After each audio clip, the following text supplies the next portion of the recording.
like a super nerdy technical standpoint, live shows are far more like putting out fires.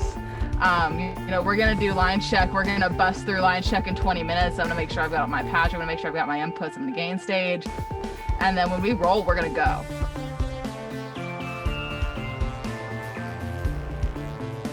Today we are here with Sam Boone, and we are going to answer the question, what the fuck is the difference between live and studio recording? So let's get down to it. So there are, what do you call it, Sam? The holy trinity of recording, which is live in the room. So everybody's in the room and they're all playing their instruments and you have an engineer taking it down. You got live in the concert, the show where everybody's dancing and singing and you got to hear that vocalist in the back of the room. And then there's tracking individually, such as recording the drums to a click and then building off there. So let's get into some of the differences. What are the biggest differences between these three to you? So the biggest difference really is in between studio, like controlled room, sound treated environment. We can press stop, we can press start. You know exactly what you're singing. You have your notes in front of you. This is playing with charts, guys. Starter, you play live shows without charts. You can track with charts. Nobody's gonna know. Nobody's recording you. In terms of video. But yeah, so obviously tracking with charts is huge. Being able to stop, being able to redo things is absolutely massive. Retake, Jam, you were talking about, you track vocals sometimes line by line. I do the same thing, just depending on the song. If it's like some crazy cadence, some crazy fast tempo. Sometimes vocalists, we got to do something 10 times. Sometimes we're going to play a guitar riff twice, 4 times, 6 times. For me on the back end, the ability to reamp is really big in terms of live recording versus studio recording. If you're going to go play a live show and you want to sound like a Marshall, you're going to go bring a Marshall. Where if you're in a studio, I can take my little baby Marshall and make it sound like a giant Marshall without blowing my head off. Or obviously, UAD makes some great plugin emulations, and so does Waves and everybody else. Digital reamping is awesome, and I'm actually about to teach that for Gear Fanatics this week. That'll be fun. Yep, go Gear Fanatics. They're awesome. But also being able to remove excess noise, things like mouth clicks, things like breaths, really cleaning recordings. You're going to get a higher audio quality in general recording studio because it's going to be listened to in controlled environments. And if you're going to go crazy, you can do some really weird things in terms of, like, do you want to sound in 5.1? Like, you're not going to play a live show in 5.1, which is surround sound, by the way, to everybody who doesn't speak straight audio nerd like I do. 5.1 is surround sound. So that means 5 audio sources out of 1 signal. Nice. That's what you hear when you go to the movie theaters, before COVID, and that thing comes on the screen and it goes THX and it goes, whoa, that's 5.1 for you kids at home. That's 5.1 or 5.2 if your input is stereo. Yeah. But anyways, so that's our audio nerd translation for the moment. Thanks for jumping in on that with me. Yeah. Those are my immediate thoughts, especially with recording studios. There is a little bit of a downside, especially when we jump over to like a true live show. Obviously, you're playing for different purposes, right? Like, you can play tracks, you can back yourself with tracks. Almost everybody does. But you get kind of one shot. You're playing from memory. You're playing for people live. Everybody's got their phones out. Like, I don't want to say if you mess up, it's going to be recorded, but if you mess up, it's probably going to be recorded. But that's okay. I've seen some great shows and some great replays of shows where people just forgot all the words in the song, even if they were playing a cover song, and they just riffed off it, and it was great, and like people loved it. So don't panic about playing live shows. Let's not scare anybody. They're still great. The world's reopening. The advantage of playing a live show is that you get that crowd interaction. It's far more, as much as I like to put it like this, studio is a vibe and concerts are a wave of energy. Like, you're gonna get kind of call and response, push and pull. Like, you're gonna see people react. It is the hearing people sing along.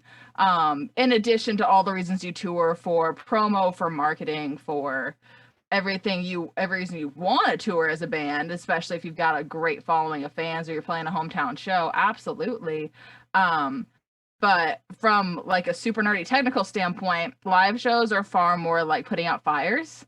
We're gonna do line check. We're gonna bust through line check in 20 minutes. I'm gonna make sure I've got my patch. I'm gonna make sure I've got my inputs in the gain stage. And then when we roll, we're gonna go. And so then I'm gonna adjust things as I hear them. Whereas if I'm sitting in my studio, I can be like, oh, I want a 610A preamp. I want tube emulation here. I want this specific reverb. Whereas in a live show, especially as an engineer, if you're throwing on a console that maybe you don't love, like Midas has some great preamps, but like I love the Workflow Digico, but maybe I'm on a profile, so like, and I'm not running outboard, so like I'm gonna use the profiles reverb, like, because that's what I'm gonna get. Yeah, you kind of like, you get what you get, and you go into a venue, and I mean, unless you're a really advanced sound person and you have, all your own gear, which is so rare, you're going to walk into a venue and you look at what's in front of you and those basic options. And you also are limited to, well, if the guitar player only has a Squire and in your studio, you're used to, recording a Les Paul, those are the kind of things that you're going to have to, jump on your feet. But also, like you said, the wave of energy, nobody notices if Mariah Carey doesn't hit one note. But if you're riding in your car and you're just by yourself and you don't have a crowd roaring and you're not dancing, you're driving on a road trip, you'd be like, what the fuck was that note? So in the studio, we have that way of like, Melodyne and all of these crazy things to adjust the tone and things that you don't get live, but the difference between people noticing is absolutely. And live recordings are kind of that like in between. That's kind of like the center. Like if we have like a fork in the road, it's like left, right, center. Because live recordings are like, the advantage is you get that energy, you get the excuse to polish it. You're gonna mic your crowd, right? Like I'm gonna have my shotguns out. We're doing this really to get that live feel, that live interaction. But on the bright side is that depending on who you are, what your budget is, and what software you have access to, you can go back and kind of tweak those pitches. You can do a little bit of editing. Now the downside and the main difference in between a live recording and a studio recording, apart from the environment, is probably how much editing you can do. Because you're trying to find that balance in between how do I preserve that live feel and that live performance, because we don't want it to be perfect. Like you don't want everything to be absolute ocean way level smooth, because then why'd you record it live? It sounds just like you're sitting in a studio, right? And you don't want to like edit the drums so they're like dead on a click, because that's, as a drummer, that's one thing that I noticed that happens like when I'm playing live is I'm fluctuating my tempo a little bit more depending on how energetic everybody is going. So, the studio recording, you might make sure everything's to a grid, but alive, you don't touch that grid, Yeah, I find that in studio sometimes, especially with drum editing, I will nudge depend, like if I'm going to put everything on the like front half of the beat versus dead center versus slightly behind, like those literally like 1/64th of a note changes are things that we get to play with, right? Like that's an option. Like, do you want to play on the front end of the beat, or are we just gonna try to stick with the band? That's a whole nother thing too, especially when it comes to live. And with live, it's very much you get the band interaction. You have more solos. You're going to structure your show way different than you're going to structure your record, for starters. Even on track list, even level, like on like a song order track list kind of level, it's even far different than like I've worked on concept albums. Like I've worked on 3 or 4 different concept albums in the past 2-3 years, and we structure those so specifically, like exactly what you're gonna say when, and you kind of write to that concept. And same thing in studio production, even with down to the mix, sometimes down to the sound design. It's really heavily chosen, and every element gets picked over. And I mean, literally, and guys, you like bless your producers and engineers and cut them some slack, because if you're a good producer and engineer, you're gonna go over every note of every part of every take and listen to it, and you're probably gonna time it, and you're definitely gonna tune it. And I know producers that even will draw in the vocal lines. Wow. Like even if they're close, like they will draw in, like in Melodyne and Pro Tools and stuff, their vocal lines, depending on the record, depending on what the artist is going for, especially on pop records. A little bit on rock records. Country's a little more live, in my opinion. Definitely that level is something that is just bless your engineers, guys, because that's going to take them 6 hours to do one song. I've had clients who say like, I don't want any pitch correction in my vocal at all whatsoever. And I say, okay, I want you to listen to every single song you've ever listened to and come back to me and tell me which song you think doesn't have pitch correction on it. And it doesn't have to be, they don't understand, because I think a lot of people think that pitch correction is auto-tune, T-Pain, Cher type stuff. And it's not these days. I mean, with Melodyne, you get that beautiful, smooth, natural. I mean, it sounds just like your voice. It just nudges a little bit. And I think people need to be a little bit less like afraid. It's not a slight against you as a singer. It's just something that we do to make your song sound better. And I'm more concerned about your performance when you come in to record, whether it's live in the studio or it's by yourself in the box. Like if you're in the booth and you're killing it and your performance, your passion, and your voice cracks, like leave that shit in, like the little voice cracks and the breaths and stuff. But it's okay, because if you were a little flat here and there, I can fix that in Melodyne. If you come in and you sing timid, or you don't sound like you care, you're writing a song about having your heart broken and you sound happy as shit, those are the kind of things that I can't fix. Yeah, I always tell my clients, I can put you where you need to be. I can't make people believe you. Your job is to make me believe you. Mm-hmm. I mean, how many times do we track guitars and just fly them in? I mean, yeah. Like I can put you where you need to be. I can move that note. Now I like to be within the ballpark. If you're in the octave, that'd be kind of nice. After a while. There is a range, so don't let us say this, but like, oh, it'll be fine. But there's a lot of stigma when it comes to editing, and I think part of it is just lack of education, because if you're not an audio engineer, why do you need to know what Melodyne is, and why, if you're not tuning vocals, you don't care. But it's definitely something where, these are our tools. It's just like we're a contractor. It's just like we're a handyman, right? These are our wrenches. You want your kitchen backsplash to look great. They're gonna grout it. They're gonna do that. It's not just tile, right? Mm-hmm. This is what we are. We're here to help you record. We've got the mics. We've got the gear. We know how to use it. We're gonna stand beside you and hold your hand, and we're gonna talk you through the process. And we love doing that, but let us use our hammers. Let us use the grout. Let us make it look pretty, because it's not going to hurt you. And I like to remind people, it's my name too.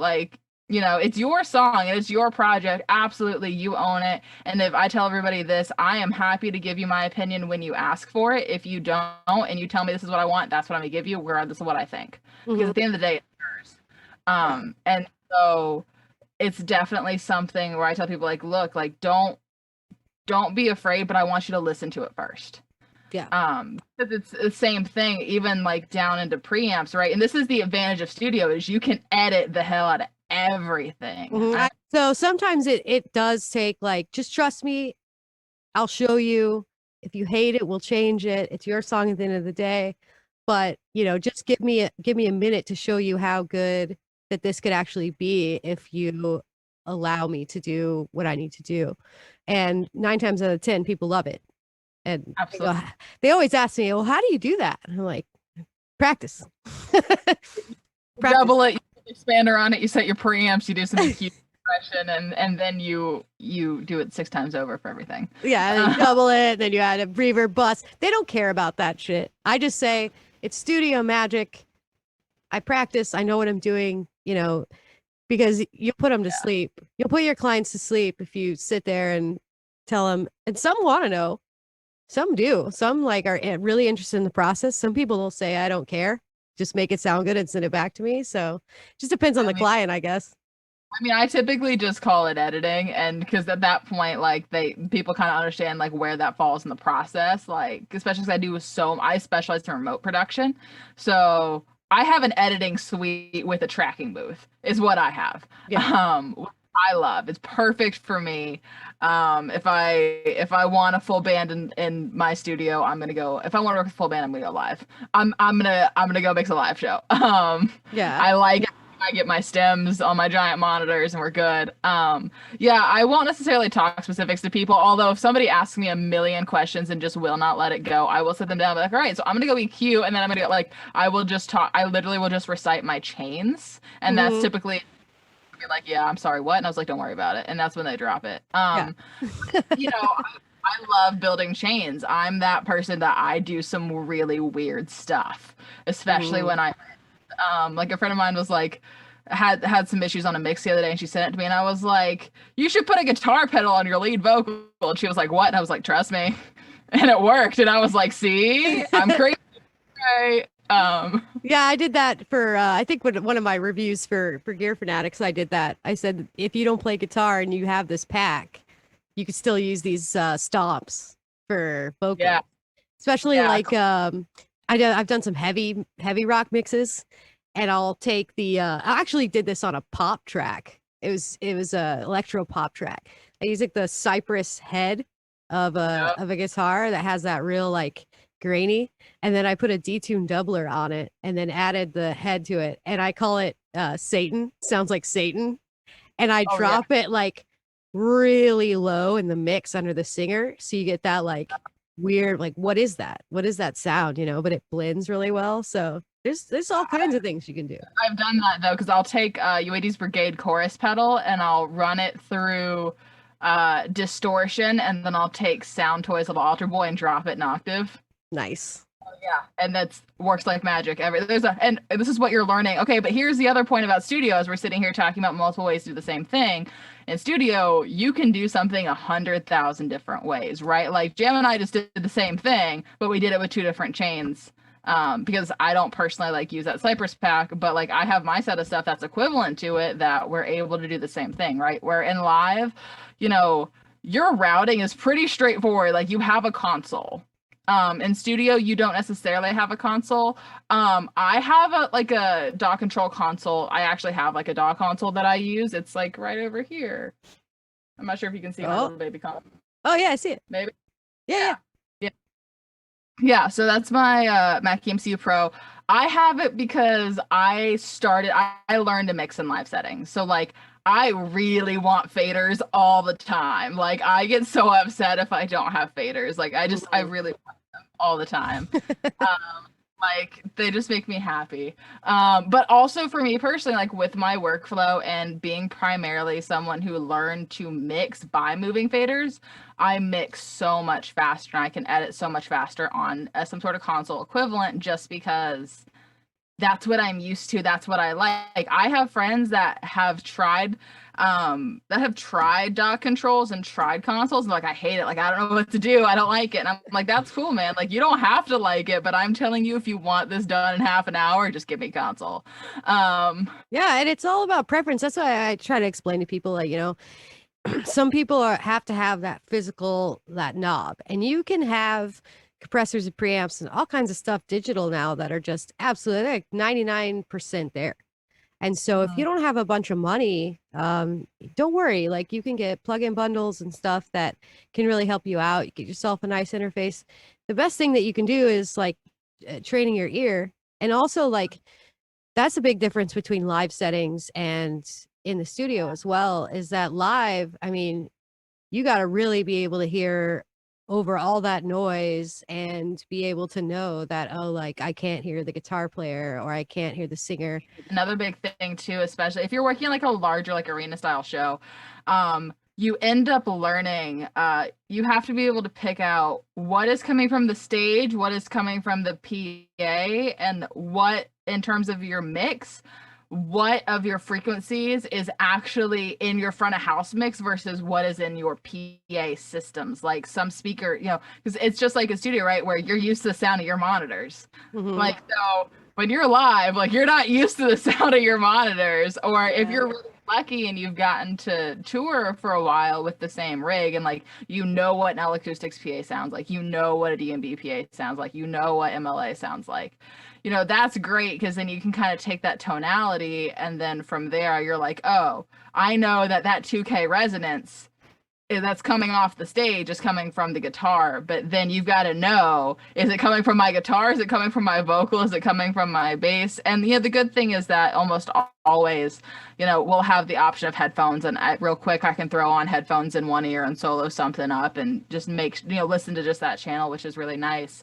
And that's what line checks are great for too. However, you do far more level adjustment, I think, in terms of live, because your band will do a line check with nobody in the room, and then they'll get 5,000 people in a room, and all of a sudden they're playing 10 times louder because the crowd's screaming back, and that's what makes it fun. But it's also, I've got a buddy who was just telling me he's a studio guy. He's been a studio guy for like 20 years. He's phenomenal at what he does, producer, engineer. And he does writing too. I'll give him that. And he's a session guitar guy up in Nashville, and he recently has started working with like a local venue. He's doing some live stream, like broadcast mixing for him. And he was telling me, he's like, man, I like it, but it's so weird because I feel like I'm constantly putting out fires. He's like, I know in studio, I can make that snare sound just like this, but I don't have time to do it in a live show. I don't have time to do it. He's like, I feel like I'm just constantly one thing after another. And I'm like, I know, it's great. I love it. And he's like, I hate it. I want to go back in the studio and fix it because I have 6 hours to tweak the sound of my snare drum. Yeah. As opposed to a live show, you're like, oh, the song's going to be over in 30 seconds. Better fix that. Like, I think that bands get confused about the studio and the process and how it works. I think that most bands who have never recorded before think that they're all going to get together in the room. There's going to be 30 mics and then they're all just going to record it. So let's just go ahead and like clear up the difference between the live recording in the studio and the tracking, like a different tracking method of one-on-one. So like in my studio, I'll have the guitarist play a scratch track and to a click track or metronome. And then we use that scratch track to do the drums. And then once we have the drums done, we'll do like official tracks of each instrument, and the vocals are always last. And the vocalist gets a mix, like a nice mix of the song. They'll never do that. But I've never live recorded in my studio before. My space is a little small for that, and I don't have control rooms and all this crazy shit. But I did, for Omni Sound Project, I did a live mix. And I found it to be so different. I was up for the challenge, so I was like, I've never done this before. But it's so different. It's so different. So if let's say you're a band and you get like the choice to go to a big studio and pay a shit ton of money to get all done together, or you go with a smaller studio, what are the pros and cons of each one, do you think? Yeah, so let's take like RCA Studio B or Omni Sound or what, Ocean Way in Nashville, right? Those are massive. I mean, with an engineer, Ocean Way in Nashville is going to run you between $9 and $15 a minute, depending on who's playing for you. For studio time, right? Ridiculously expensive. But the sound of those rooms, for starters, is legendary. So you're going to get room tone. There are ways to emulate it. Waves just made that Ocean Way reverb. They just did a whole bunch of like Ocean Way sound stuff where they're replicating the sound of that room, which is really cool, by the way. If you're super nerdy like me, go Google that. It's an advantage to live tracking in a room. Another advantage is going to be really what feel you want. Like you're going to get more of that live feel, even if you're tracking a large room with ISO. It's like, I went to a school called MTSU up in Nashville, and MTSU, I think it's Studio B, has ISO rooms, but there are windows in them, so everybody can track all at the same time in the same room and see each other, but everybody's in ISO chambers. Well, I know what I'm doing if I win the lottery. I'm creating an ISO chamber studio. So that exists too. That's another form of, but that's so this is why it gets a little muddy in this area. There's 100,000 different ways to do it, right? I've seen, you've seen the videos of everybody doing their music video in Ocean Way in Nashville in this big old room with the stained glass, and it's everybody in a different corner of the room, and then they've got like the room mic'd at 20 feet, at 50 feet. You're getting multiple. They're using it as a reverb chamber, and honestly, that just gives you a completely different tonality than tracking in a studio like yours or mine, where we've got a singular ISO, and you're going to layer tracks.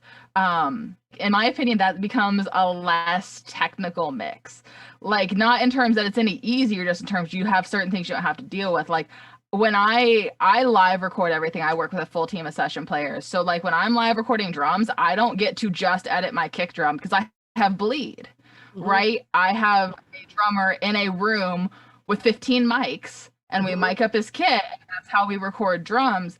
But I can't just cut the kick drum, because if I cut the kick drum, then it's out of phase. So I have to do all of my drum editing and alignment in relative to each other. Now I can move it with the rest of my tracks as long as they're not going against each other. But in that live room like Ocean Way, where everybody's in one room, everything is phase aligned.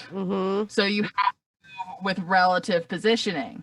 That way you don't get frequencies that cancel out. And obviously there's things you can do, like putting on gain plugins and flipping phase, and there's ways around it. And that still exists in live and in live recordings and live, in live shows. We got to make sure we're miking things right, but it becomes far more noticeable in a studio setting. And that's also where you get down to the nitty gritty of your mic choices, right? In a room like Ocean Way, you're going to get different tonalities. So you're going to use different equipment. You're going to use a $500,000 outboard front end at that point if you're paying for it. Which is awesome to be able to use the original Manly gear, that really specific, LA2A. But at the same time, you're going to treat it very differently. Your musicianship is going to show far more than if you're, you can kind of cheat a little bit in a smaller setting. So if you don't play like the bands you hear tracking in those studios, I would say wait till you can play like bands tracking in those studios till you go track in those studios, because there's a reason they track there. And it's not because don't get me wrong, they're great musicians, but it's also because they want to sound like that, right? You do things, and the methodology is just like any sort of editing or studio magic process, right? Your methodology and how you do something is going to directly impact your result. So if you want to track where you want it to feel more polished or more layered, or even if you can't get your whole band in the room at the same time, or like for me, I work with a lot of solo artists that don't have full bands.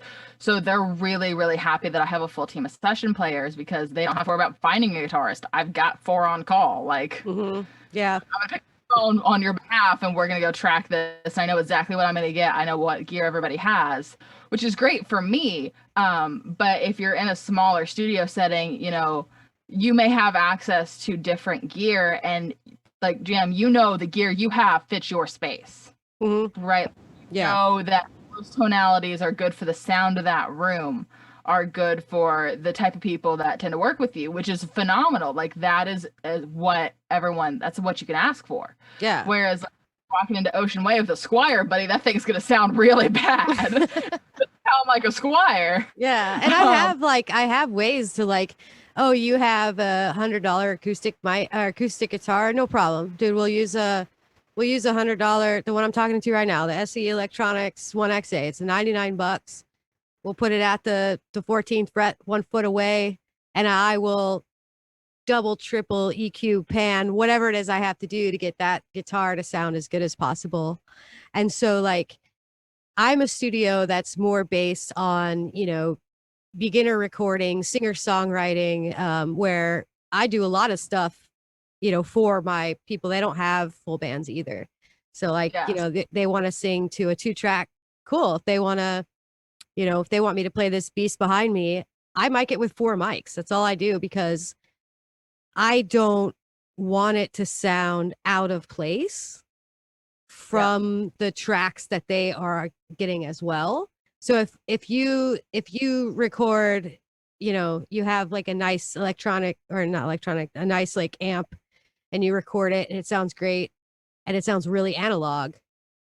25 mics on my drum set is going to sound too polished. You got to know like what you have. And then the plugins that I own are also in line with my clients. If you're a singer songwriter and you play at the local coffee shop and you have a steady gig there and you want to put out a small vinyl record to sell on your gigs, a studio like mine is perfect. Because if you go down to one of them big giant studios and fork out $11,000, yeah, it's gonna sound great, but you're never gonna make your money back. And also, you didn't have to do that.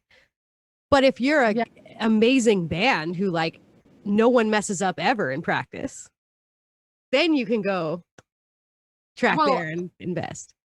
I also think I ask everybody, especially my clients, before we start anything, I'm like, hey, what's your goal? Like, is this a song for you? Is this a song to launch you? Is this a song that you just need recorded because you want to be able to listen to it on your bad days and this is just what you need? And so like right now I've got like 3 different clients probably, and they all run the gamut. Like one is a song where like we don't know if she'll ever release it. That's fine. Like I'm gonna do the same job on it as I'm gonna do somebody who's I'm working on, who it's his like second indie single we've done. He tours, he's playing full band shows, like he's in the process of launching himself, and we're working on that song. But also, she also is, we're doing this track and it's gorgeous, it's so personal.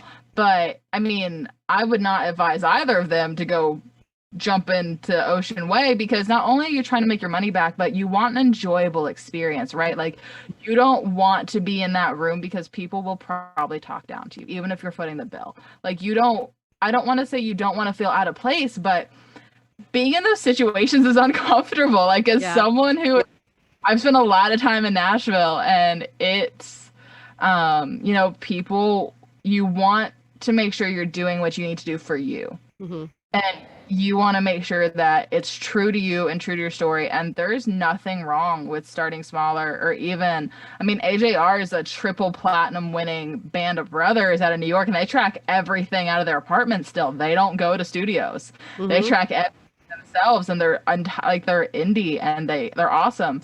Because their mindset is like, hey, if it ain't broke, like it's working for us, we're gonna stick with this. And so there is a lot of power in that. And so I think as long as you're working with someone who knows what they're doing, then do what you need to do, right? If you're someone who has access to Jam and you fit what that studio believes in, like go there, because they're going to be aligned with you, right? If you're someone who works 9 to 5, you can't travel to a studio, you don't have access to a full band, like I'm a really good fit. Or if you want to work, I also do some like really specific like sync work.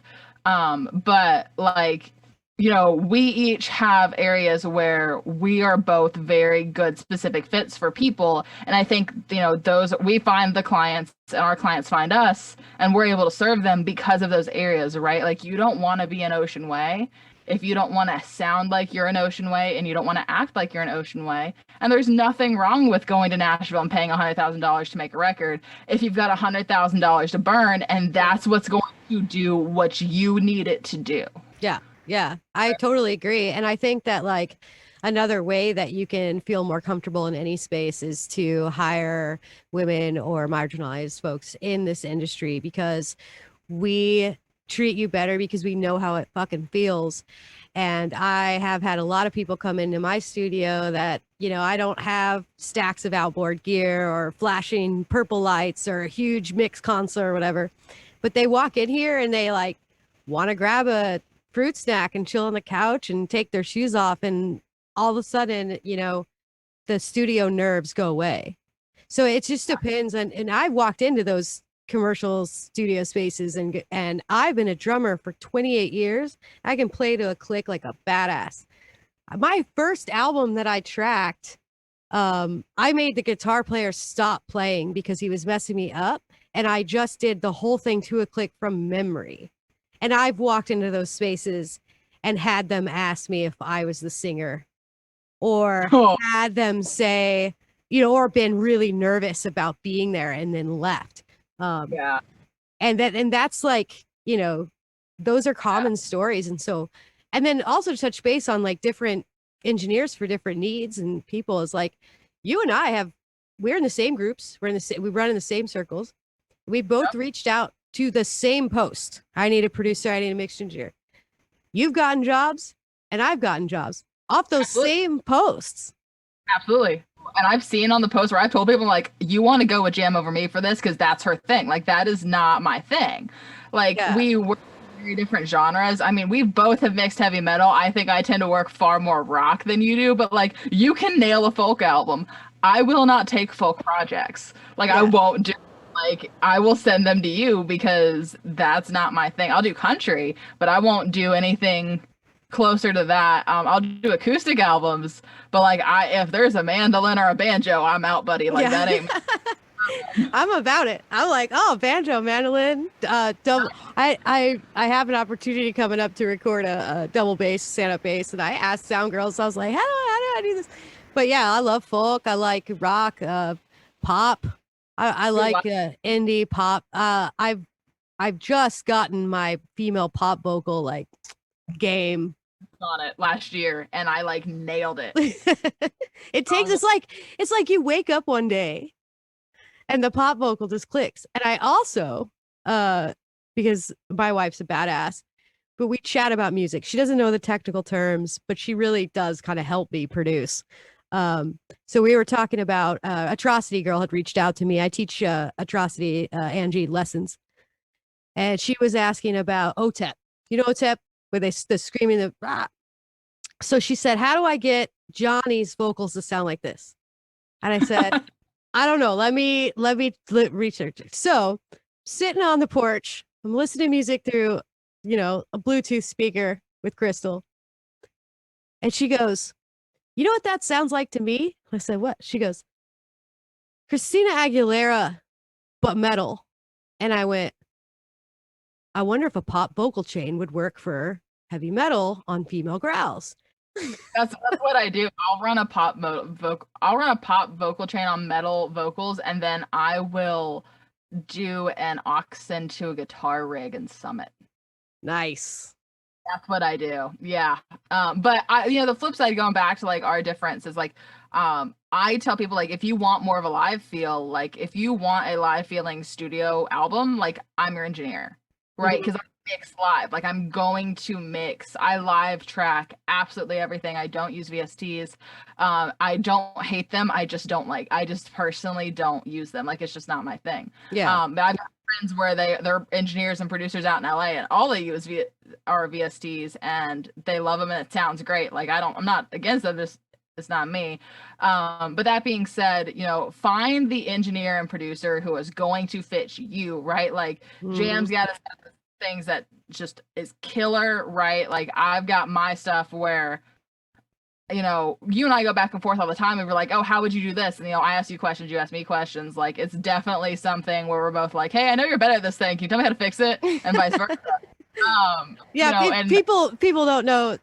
Sam is my favorite listening buddy. We send each other our shit all the time. If you've worked with me before your song was done, 80% chance Sam's heard it. But yeah, like probably gone through my mix. I'm sorry. But yeah, like if you want live, dynamic, emotional, beautiful mixes, go with Sam. If you want crispy, big, in your face, even if you're just playing an acoustic guitar and singing and you want that just to be crispy and in your face and big, hit me up. So it's like two different, like totally different things. And we're friends. We like are in the same communities. We share audio tips, yet we have two completely different styles. And I think that that's amazing. I have a video up here, how to choose the right engineer for you. Go back and watch that one.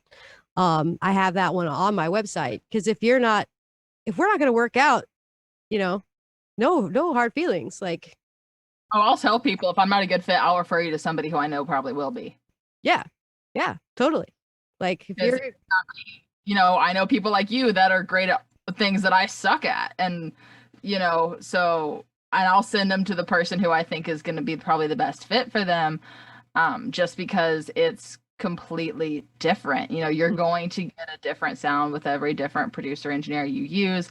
And that's a combination of technique, gear, experience, and then just sound choice, right? Every producer is going to gravitate towards a different set of sounds. Like you like more acoustic sounds than I do. I like live sounds. I'm going to go for something that sounds far more real. Like I don't do synth pop albums. I've done a number of them just to say, like, just to have the experience and learn how to do them. But in general, like your engineer probably can do it, but you should go with the engineer that is going to be good at doing it comfortably and consistently. Just because someone can do something does not mean they necessarily should. And I'm going to say that again, especially for the artist, because your best friend who makes hip hop beats is not going to do great at mixing a rock record. I am sorry. Now that said, your best friend who plays the killer rock guitar is probably going to be a better choice. Yeah. So keep those things in mind and go watch. Yeah. Thanks, Sam, for telling us the difference and having all these extra little conversations and nuggets. If you're a musician or an engineer, you learned something today. So I really appreciate you. Tell the world where we can find you, and we want to hire you for our dynamic mixes. Well, thanks so much for having me today, Jam. You can find me on Instagram at officially Sam Boone. My website is sambooneportfolio.com, or on Facebook as well. Or apparently ask any engineer that knows me and we'll all put you in contact with each other, so no worries. Yeah, go on any group and just say, who here does sync? I have a question. You'll get it. You'll get a tag. That tends to happen quite frequently. For those of you who don't know, I do actually do a lot of work for sync and film and TV, and for artists who want to be able to pitch to sync, because there's a very specific set of rules, but that's another time. Yeah, we'll do what the fuck is sync some other time. All right, thanks.